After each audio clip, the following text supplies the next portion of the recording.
ഒരു പിടിയവിലുമായി ജന്മങ്ങൾ താണ്ടി ഞാൻ വരികയായി ദ്വാരക തേടി, ഗുരുവായൂർ കണ്ണനെ തേടി.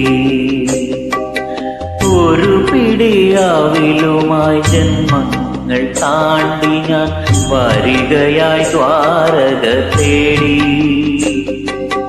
ഗുരുവായൂർ കണ്ണനെ തേടി. അഭിഷേകവേളയാണെങ്കിലും നീയപ്പോൾ അടിയനു വേണ്ടി നട തുറന്നു. അഭിഷേകവേളയാണെങ്കിലും നീയപ്പോൾ അടിയനു